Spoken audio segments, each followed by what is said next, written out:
నమస్తే, welcome to G24 news. ముందుగా headlines చూద్దాం.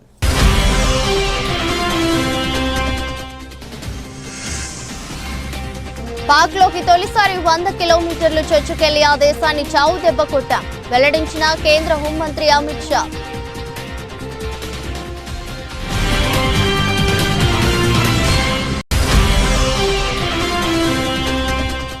నారాయణపేట కొడంగల్ ఎత్తిపోతల పథకం కోసం భూసేకరణ సర్వే నిర్వహిస్తున్న రెవెన్యూ అధికారులను అడ్డుకున్న గ్రామస్తులు. స్పష్టమైన హామీ వచ్చే వరకు సర్వే నిర్వహించడానికి ఒప్పుకోమని తేల్చి చెప్పిన రైతులు.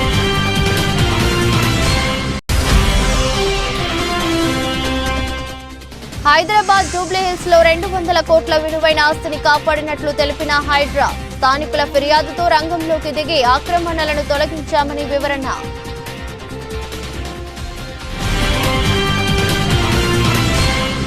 రేవంత్ రెడ్డి ఇచ్చే సన్న బియ్యం కంటే దొడ్డు బియ్యం తినుడే నయం. కాంగ్రెస్ ప్రభుత్వం ఏర్పడిన తర్వాత ఒక్క హామీ కూడా అమలు చేయలేదు. అందుకే రేవంత్ రెడ్డిని దొంగ లెక్క చూస్తున్నారంటున్న మహిళలు.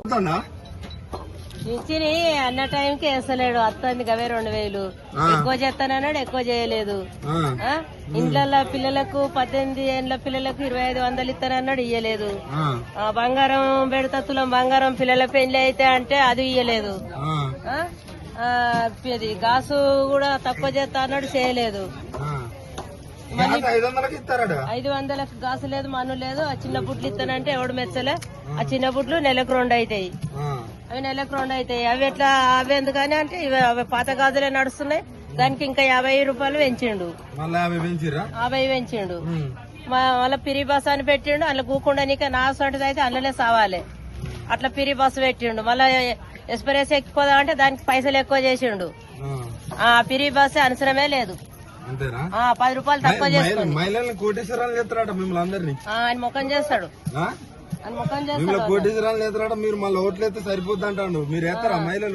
ఊళ్ళోళ్ళు నన్ను గెలిపించిరని ఊళ్ళోళ్ళకు సన్నబియ్యం ఫస్ట్ నెల ఇచ్చిండు. ఒక సెకండ్ ఇచ్చిండు.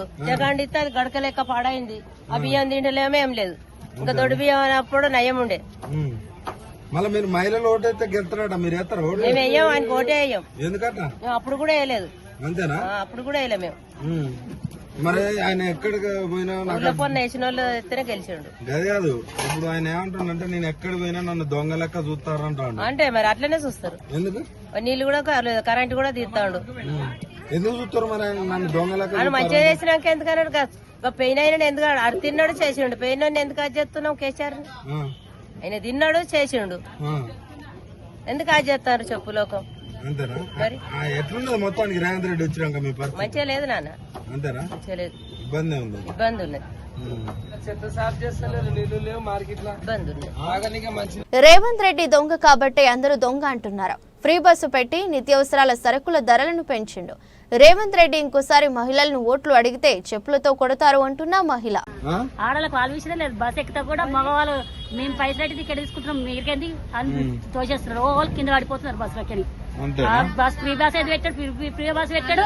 గ్యాస్ లా, పప్పుల, బియ్యంలా, నూనెలు అన్ని పెంచుకున్నాడు. వాడు ఫ్రీ బస్ పెట్టిన లాభం ఏం లేదు. 2500 వస్తున్నాయా? మాకు 2500, 25 రూపాయలు కూడా వస్తున్నాయి. అయితే ఈ 2500 ఇట్లా ఇవన్నీ ఇచ్చి మేము కోటీశ్వరాలు చేద్దామని చూస్తాడట.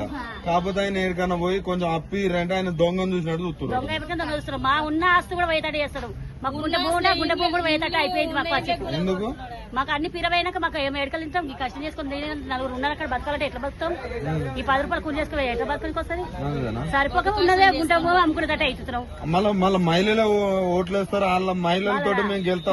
ఇప్పుడు ఓట్లు వేయమని రమ్మను అందరు చెప్పించుకొని కొడతారు మహిళలు. ఎందుకట్లా? అట్లా మోసం చేసినాడు కదా అందరికి. అంత కోపం వస్తుంది చెప్పి తీసుకొని కొట్టాను. మాకు ఏం చేసినాడు? ఏం చేయలేదు. గరీబ్ వాళ్ళకి అస్సలే వేయలేదు. ఉన్న వాళ్ళకే పెట్టుకున్నాడు. లేని వాళ్ళకి ఏమి ఇవ్వలేడు. డబుల్ బెడ్రూమ్ ఇచ్చారు. మాకు ఏం లేని వాళ్ళకి ఏమి ఇవ్వలేదు. మాకు ఊర్లో భూమి జాగలేదు. మాకు ఇక్కడ భూమి ఇల్లు మీదే కష్టం చేసుకుని బతుకుతాం. తులం బంగారం వచ్చిందా? మాకు తులం బంగారం కానీ ఈసం కూడా తెలియదు. రేవంత్ రెడ్డి వచ్చినాక ఎట్టున్నది మీ పరిస్థితి? బాగలేదు, బాగలేదు. అక్క తిన్న బతుక అవుతుంది. ఇంకా కేసీఆర్ ఉన్నప్పుడు ఇంకా మంచిగా ఉండే. ఎక్కడ పోయినా కానీ మాకు ఇంత కొంచెం ధరలు తక్కువ ఉండే, మంచిగా ఉండే మాకు. పాక్లోకి తొలిసారి 100 కిలోమీటర్లు చొచ్చుకెళ్లి ఆ దేశాన్ని చావు దెబ్బ కొట్టామని అమిత్ షా అన్నారు. పహల్గాం దాడికి ప్రతిచర్యగానే ఆపరేషన్ సింధూర్ చేపట్టాం. వాళ్లు మన మహిళల సింధూరం తుడిచేస్తే మనం ఉగ్రవాదుల మూలాలను పెకిలించాం. 9 ఉగ్రవాదుల స్థావరాలను తుడిచిపెట్టాం. మన దాడులను ప్రపంచ దేశాలు సమర్థించాయి. ఉగ్రవాదుల అంత్యక్రియల్లో పాల్గొని వారితో సంబంధం ఉందని పాక్ ఆర్మీ బహిర్గతం చేసుకుంది అని వ్యాఖ్యానించారు. आज अलंकरण समारोह एक प्रकार से ऐसे समय हुआ है जब बीएसएफ और सेना ने एक अप्रितम शौर्य का उदाहरण पूरी दुनिया के सामने प्रस्तापित किया है. ऑपरेशन सिंदूर ये हमारे प्रधानमंत्री की दृढ़ राजनीतिक इच्छा शक्ति, हमारी सूचना एकत्रित करने वाली संस्थाओं की सटीक सूचना और सेना का मारक क्षमता का अद्भुत प्रदर्शन, ये तीनों मिलता है तब ऑपरेशन सिंदूर बनता है. मैं आज ऑपरेशन सिंदूर के बैकग्राउंड की भी जरूर बात करना चाहूंगा. मित्रों, हम सभी जानते हैं कई दशकों से हमारा देश पाक प्रेरित आतंकवाद का सामना कर रहा है. सालों तक कई बड़ी बड़ी घटनाएं पाकिस्तान ने की, मगर इसका जवाब, उचित जवाब नहीं दिया गया. हम संरक्षात्मक काम करते रहे. हमारे लोगों की जान बचाने के लिए बहुत अच्छा काम हमारी पुलिस, सेना, बीएसएफ सबने किया, मगर कभी भी उचित जवाब नहीं दिया. 2014 में नरेंद्र मोदी जी प्रधानमंत्री बने, भारतीय जनता पार्टी के नेतृत्व वाली सरकार बनी और सबसे पहला बड़ा हमला उरी में हमारे जवानों पर किया. उनको जिंदा जला देने की हिमाकत की और हमने सर्जिकल स्ट्राइक कर पहली बार आतंकी ठिकानों में घुसकर आतंकवादियों को जवाब देने का काम उरी के बाद तुरंत किया. हम मानते थे कि ये संदेश से शायद अब सब कुछ रुक जाएगा, मगर नहीं रुका. पुलवामा में हमला हुआ, सीआरपीएफ के जवानों को आतंकी हमले में उड़ा दिया गया. भारत की सेनाओं ने एयर स्ट्राइक कर इससे उरी से कठोर जवाब देने का प्रयास किया और फिर से एक बार हमने आतंकी अड्डों को उड़ाने का काम किया. నారాయణపేట జిల్లా మక్తల్ మండలం కాట్రపల్లి గ్రామ శివారులో నారాయణపేట కొడంగల్ ఎత్తిపోతల పథకం కోసం భూసేకరణ సర్వే నిర్వహిస్తున్న రెవెన్యూ అధికారులను అడ్డుకున్న గ్రామస్తులు. ప్రభుత్వం నుండి ఎలాంటి ధీమా లేదని, స్పష్టమైన హామీ వచ్చే వరకు మా భూముల్లో సర్వే నిర్వహించడానికి ఒప్పుకోమని తేల్చి చెప్పిన రైతులు, గ్రామస్తులు.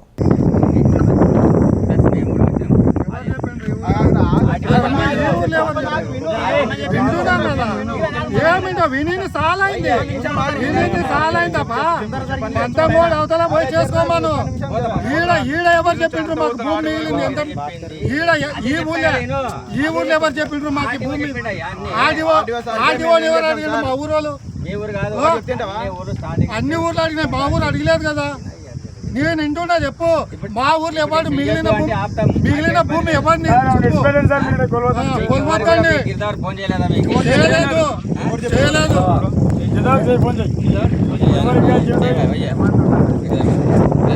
హైదరాబాద్ జూబ్లీహిల్స్ లో 200 కోట్ల విలువైన ఆస్తిని కాపాడినట్లు హైడ్రా వెల్లడించింది. రోడ్డు నంబర్ 41లో శ్రీనివాస్ అనే వ్యక్తి 2 ఎకరాల పార్కుకు వెళ్లే మార్గంలో 30 అడుగుల మేర రోడ్డును సగం వరకు ఆక్రమించాడని పేర్కొంది. అక్కడ హాస్టల్, కారు రిపేర్ షెడ్ నిర్మించి నెలకు 10 లక్షల వరకు అద్దె వసూలు చేస్తున్నాడని తెలిపింది. స్థానికుల ఫిర్యాదుతో రంగంలోకి దిగి ఆక్రమణలను తొలగించామని వివరించింది.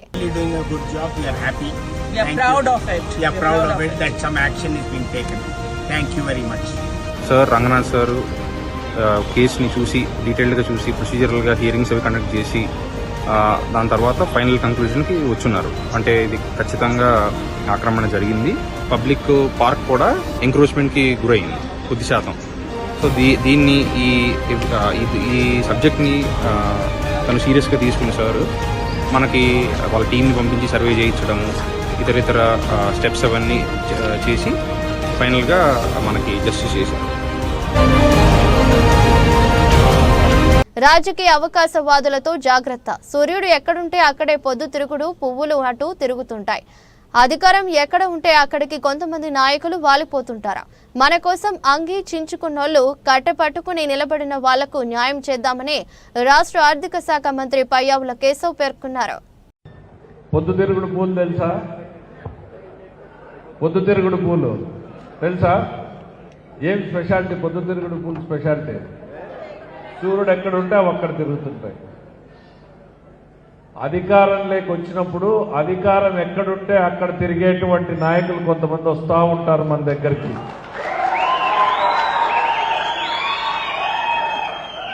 రాజకీయ పొద్దుతిరుగుడు పూలు ఉంటాయి. చాలా జాగ్రత్తగా ఉండాలి. వేదిక మీద ఉన్న మేం కానీ, మండలాల్లో పల్లెల్లో ఉన్న మీరు కానీ చాలా జాగ్రత్తగా ఉండాలి ఈ రాజకీయ పొద్దుతిరుగుడు పూల పట్ల. రాని నిలబడి క్యూలో ముందు మన కోసం అంగీకరించుకునే వాళ్ళు, మన కోసం కట్టిపట్టుకొని నిలబడిన వాళ్ళు, ఆ తర్వాత వాళ్ళకు కూడా చేద్దాం. ఇది రాజకీయంగా మనందరికీ ఒక శిలాశాసనం లాగా తల్లో ఉండాలి. రాజకీయాల్లో మనం అందరికీ చేద్దాం, కానీ ముందు మన కోసం అంగీకరించుకునే వాళ్ళని మాట్లాడించడానికే మిగిలిన వాళ్ళ జోలికి పోదామనేటువంటిది మనం అందరం కూడా చూస్తాం. ఎందుకంటే పూర్వం పెద్దలు చెప్పినారు, దున్నేటప్పుడు దూరం పోయి కోసేటప్పుడు కొడవలు ఎత్తుకొని వచ్చినాడంట. ఈ పాటికి క్యూలో ముందుంటారు వాళ్ళే. ఎందుకంటే బాగా బయట పోయి ప్రశాంతంగా రెస్ట్ తీసుకొని వచ్చింటాడు. ఈడు దున్నినోడు అలసిపోయి ఎడో చెట్టు కింద పట్టుకుంటాడు. కోసే టైం కొడవలు ఎత్తుకొని తెల్లారతలకే వాడే వచ్చింటాడు ముందుకి. సో రాజకీయాల్లో మనం అందరం ఈ రెండు విషయాల పట్ల చాలా జాగ్రత్తగా ఉండాలి. పదే పదే పదే నేను చెప్తా ఉంటాను, మా వాళ్ళకి చెప్తా ఉంటాను, మన జిల్లా వాళ్ళకు కూడా, రాష్ట్రంలో కూడా మన అందరికీ ఇవి దృష్టిలో ఉండాలి. రాజకీయంలో ఇవి లేకపోతే మన తెలుగుదేశం పార్టీ బలమైన పునాదుల కోసం ఎవరైతే జెండాని మోసేదానికోసం ఇబ్బందులు పడ్డారో వాళ్ళు నష్టపోయేటువంటి పరిస్థితి ఉంటుంది అనేటువంటిది గుర్తు చేస్తా ఉన్నాం. రేవంత్ రెడ్డి పోయి కేసీఆర్ రావాలి. రేవంత్ రెడ్డి దొంగతనం చేసి బ్రతికిండు కాబట్టి దొంగని చూసినట్టు చూస్తున్నారని సజ్జన రేవంత్ రెడ్డి ఇంకోసారి ఓటు వేయమంటున్న మహిళలు. వాడు చచ్చిపోని కేసీఆర్ రాని ఎందుకట్లా? వాడు ఇస్తలేడు. డైరెక్ట్ అట్ట తిడతానేంది? మరి వాడు మంచోడు కాదు. వాడు వచ్చినాక ఇంకా అంతా మొడ్డలుగా వచ్చింది. ఈ తులం బంగారం వచ్చినట్టుంది. బంగారు ఏది వాటి నేను ఇస్తా, అమ్ముకో అమ్ముకో. తులం బంగారం ఇస్తారా మనవరాలకు మనవాళ్ళకు? ఇస్తలేరు. ఆ గ్యాస్ 500కి ఇస్తా అన్నాడు, అవి ఇస్తలేడు. పింఛను ఇస్తలేదు. ఇక బియ్యం 60 రూపాయలు, సబ్బులు 30 రూపాయలు, రూపాయి ఎక్కువ చేసి ఆడేడిస్తుండని సన్న బియ్యం ఇస్తాడు పేదోళ్లకు. ఇస్తలేడు. సన్న బియ్యం కూడా రావట్లేదు. ఎట్లా ఉంది పరిపాలన? ఎట్లా ఉంది రేవంత్ రెడ్డి పరిపాలన? మంచిగా లేదు, మంచిగా లేదు. బేరం మంచిగా లేదు, వ్యాపారం అయితే లేదు. అన్ని అంగాలు లేనాయి. అయితే మీకు డబ్బులు ఇద్దామని చూస్తాడట ఆయన. ఎవరికైనా పోయి అప్పు తెద్దామని చూస్తే దొంగను చూసినట్టు చూస్తారు, చెప్పులేకపోయినా. మరి వాడు దొంగనే. ఎందుకట్లా? మరి వాడు దొంగతనం చేసే బతికినోడే రేవంత్ రెడ్డి. ఇప్పుడు మళ్ళా మహిళలు ఓట్లు అయితే గెలుతా అంటారు. వేస్తారా మీరు ఓట్లు? వేయం, ఆయనకు సచ్చినే వేయం. ఎందుకు? మా కేసీఆర్ అన్నకేస్తాం. వాడు పింఛన్ ఇచ్చిండు. ఆయన ఎట్లా అన్నా మీకు? ఆయన డబుల్ బెడ్రూమ్ ఇచ్చిండు. అంటే మన రెక్కలకు పెట్టుకోవాలి. అంతేనా? కాళేశ్వరం ప్రాజెక్టు మీద లేనిపోని అపోహలు సృష్టించి కమిషన్ పేరు మీద కేసీఆర్ గారిని బద్నాం చేయాలని చూస్తున్న రేవంత్ రెడ్డికి సుందిల్లా బ్యారేజ్ నుండి పావని గౌడ్ కౌంటర్. అందరికీ నమస్తే, నేను మీ పావని గౌడ్. రే రే రే రే రే రే ఆ వంతు ఈ వంతు రేవంతు తెలంగాణ గుంపు మేస్త్రి. కాళేశ్వరం ప్రాజెక్ట్ అంటే మేడిగడ్డ దగ్గర కుంగిన 2 పిల్లర్లు అనుకుంటున్నారు అబ్బాయి. కాళేశ్వరం అంటే 3 బ్యారేజీలు, 15 రిజర్వాయర్లు, 21 పంప్ హౌజులు, 19 సబ్ స్టేషన్లు, 203 కిలోమీటర్ల సొరంగాలు, 1530 కిలోమీటర్ల గ్రావిటీ కెనాల్స్, 93 కిలోమీటర్ల ప్రెజర్మెంట్స్, 141 టీఎంసీల స్టోరేజ్ కెపాసిటీ, 530 మీటర్ల ఎత్తుకు నీళ్లను ఎత్తిపోయడం, 240 టీఎంసీల నీటి వినియోగం.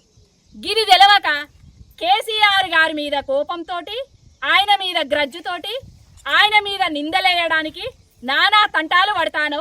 ఆ కమిషన్ ఈ కమిషన్ పేరుతోటి ఆయన పేరును బదనాం చేద్దామని చూస్తాను. ఇంత మంచిగా కాళేశ్వరం ప్రాజెక్టును కట్టి చూపిస్తే నీళ్లు ఎత్తిపోయాక సుందిల్లా దగ్గర ఇది పరిస్థితి. ఆ గక్క నుంచి పంపుల నుంచి నీళ్లు రావాలి. కింద నీళ్లు పోతే ఆ నీళ్లు గక్కడికి పోతే అక్కడ పిల్లర్లు ఉన్నాయి. సుందిల్లా ప్రాజెక్టు దగ్గర 74 పిల్లర్లు ఉన్నాయి. ఆ పిల్లర్ల దగ్గర ఉన్న గేట్లను మూసేసి ఈ నీళ్లను ఎల్లంపల్లి ప్రాజెక్టుకు పంపించాలి. ప్రాణహిత మేడిగడ్డ దగ్గర 365 రోజులు 24 గంటలు పారుతూనే ఉంటది. ఆ నీళ్లను సముద్రంలో కలుపుతాను. మా తెలంగాణను ఎడారి చేస్తాను. ఇది నీకు తగునా బిడ్డ? రవ్వంతు రేవంతు గుంపు మేస్త్రి. రాజన్న సిరిసిల్ల జిల్లా గంభీరావుపేట మండలంలోని నిరుపేదలందరికీ దక్కే ఇందిరమ్మ ఇండ్ల పంపిణీలో అవకతవకలు జరుగుతున్నాయన్న ఆరోపణలు నిజమైతే పేదల పక్షాన మండల బీఆర్ఎస్ పార్టీ పక్కా నిలదీస్తుందన్న పార్టీ నాయకులు. ఈ మండలంలో దాదాపు 50,000 ప్రజలు 37,000 ఓటర్స్ అందరూ ఇక్కడ ఉన్నారు. కానీ మీరు 511 ఇండ్ల పంపిణీ ఇందిరమ్మ ఇండ్ల పంపిణీ చేసినారు, చాలా తక్కువ చేసినారు. కాబట్టి ఇంకా దాదాపు నిరుపేదలు చాలా మంది ఎంతో మంది మేము చూసిన ప్రకారంగా దాదాపు 8,000 నుండి 10,000 వరకు పేద కుటుంబాలు ఉన్నాయని మేము నిర్ధారణ చేసినాం. కాబట్టి మీరు చాలా తక్కువ ఇచ్చినారు. ప్రతి మండలంలో 2వ విడత అని చెప్పంటే మీరు మరి 2వ విడతనా 1వ విడతనా ఇక్కడ మొట్టమొదటిసారిగా ఇక్కడ పంపిణీ చేస్తున్నట్టుగా మాకు సమాచారం ఉన్నది. దాన్ని మేము స్వాగతిస్తున్నాం. కానీ మేము ప్రజల పక్షాన ఏం మాట్లాడుతున్నామంటే మీరు పేదవారికి మీరు ప్రజా పరిపాలన చెప్తా ఉన్నారు కాబట్టి పేదవారికి న్యాయం చేస్తా అని చెప్పన్నారు. కాబట్టి మీరు పేదల పక్షాన ఉంటారు కాబట్టి మేము కూడా పేదలకు మద్దతు తెలుపుకుంటూ ఇంకా 8,000 పైచిలకు పేద కుటుంబాలున్నాయి. షెడ్లో ఉన్నవారు, రేకుల షెడ్లో ఉన్న వారికి, గుడిసెలో ఉన్న వారికి, ఖాళీ స్థలాలు ఉన్న వారికి, కిరాయిల్లో ఉన్న వారికి మీరు ఇస్తానన్నారు. అందులో ఇప్పుడు ఇచ్చిన దాంట్లో చాలా అవకతవకలు ఉన్నాయని చెప్పని మాకు సమాచారం. కాబట్టి అటువంటి గిట్ట మాకు పూర్తిగా నిర్ధారణ అయినట్టే తప్పకుండా మిమ్మల్ని ప్రజాక్షేత్రంలో నిలయడం మేము అంటున్నాం. తెలంగాణ రాష్ట్రం ప్రస్తుతం కాంగ్రెస్ పార్టీకి ఏటీఎం స్థితిలోకి మారిపోయిందని, ఇది ఈడీ వంటి కేంద్ర దర్యాప్తు సంస్థలు కూడా ఒప్పుకుంటున్న విషయమని బీఆర్ఎస్ వర్కింగ్ ప్రెసిడెంట్ కేటీఆర్ అన్నారు. తెలంగాణ రాష్ట్రం ఇప్పుడు కాంగ్రెస్ పార్టీకి ఏటీఎం గా మారింది. ఈడీ లాంటి కేంద్ర దర్యాప్తు సంస్థలు కూడా ఇదే చెబుతున్నాయి. తెలంగాణ బ్యాగ్ మ్యాన్ రేవంత్ రెడ్డి పేరును ఈడీ తన ఛార్జ్ షీట్ లో నమోదు చేసింది. తన పేరు ఈడీ ఛార్జ్ షీట్ లో రావడంతో రేవంత్ రెడ్డి టెన్షన్ డైవర్షన్ డ్రామాలు మొదలు పెట్టాడన్నారు. ప్రజల దృష్టిని మరల్చేందుకే ప్రతిరోజు కొత్త నాటకాలు చేస్తున్నారని, తన అవినీతిని చర్చించకుండా ప్రజల దృష్టిని మరల్చేందుకు డైవర్షన్ పాలిటిక్స్ చేస్తున్నారని ఆయన ఆరోపించారు. ఈడీ ఛార్జ్ షీట్ లో రేవంత్ రెడ్డి పేరు వచ్చిన తర్వాత ఆయన కేంద్రం చర్యలు తీసుకుంటుందా లేదా అని ఆయన ప్రశ్నించారు. Amrit scam, RR tax scam, civil supply scam వంటి వాటిలో ఇంతకు ముందు వదిలేసినట్లుగా వదిలేస్తుందా అన్నది $1 మిలియన్ ప్రశ్నగా మారిందన్నారు BRS working president KTR. In Telangana, all along we've known Mr. Revanth Reddy as a bagman. A bagman because, he was infamously caught with 50 lakh rupees in a bag trying to bribe MLAs and trying to purchase MLAs and destabilize the government. Now today, he continues to be a habitual offender. As per the charge sheet filed by the Enforcement Directorate in the National Herald case, Mr. Revanth Reddy, who is now the Chief Minister of Telangana, who was the then PCC President, had openly bribed a lot of his Congress office bearers and also sought money from business houses, is what the ED is charge sheeting. Is what the ED is accusing him of. What I would like to ask Mr. Rahul Gandhi is, will you at least now take responsibility? Back in the day when your own party MP, Mr. Venkat Reddy, Komati Venkat Reddy, had accused Revanth Reddy of purchasing the PCC President post with 50 crores of rupees, your party did not respond. Now the ED has charge sheeted Mr. Revanth Reddy. Now the cat is out of the bag. It is very clear that Telangana has now become an ATM for the Congress party. Back in the day, it was selling posts and buying posts within the Congress party. Now it is open loot in the Telangana state. Now Telangana has literally become the ATM for Congress party, and regularly one scam after another scam, Amrut scam, RR tax, civil supply scam and numerous others have been happening in Telangana, and the outright loot of Scamgress party and Mr. Revanth Reddy is now out in the open. I hope the All India Congress Committee, President of All India Congress Committee Mr. Khadge, and also Mr. Rahul Gandhi, who is the leader of opposition, who talks of constitution and Nyay every day respond to this and also come out with a clear-cut statement on whether they would continue Mr. Revanth Reddy in the post or whether they will sack him. We demand answers from Mr. Rahul Gandhi because this is an open and shut case where a clear case of bribery, a clear case of money being used to sell posts and buy posts as it has been accused in the past by congressmen has now been established by ED. So we demand answers from the Congress party whether or not an action would be initiated against the Telangana Chief Minister. వార్తలు ముగించే ముందు మరోసారి headlines.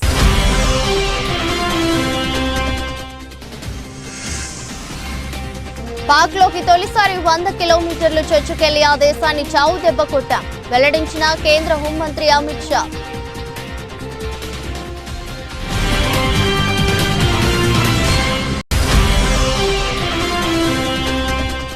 Narayanpet Kodangal ఎత్తిపోతల పథకం కోసం భూసేకరణ survey నిర్వహిస్తున్న revenue అధికారులను అడ్డుకున్న గ్రామస్తులు. స్పష్టమైన హామీ వచ్చే వరకు సర్వే నిర్వహించడానికి ఒప్పుకోమని తేల్చి చెప్పిన రైతులు.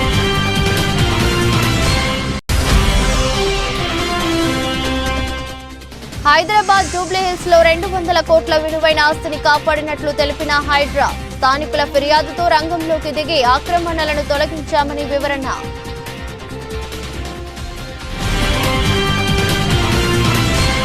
ఇది బులెటిన్. మరో బులెటిన్లో మళ్ళీ కలుద్దాం. అంతవరకు సెలవు. నమస్కారం.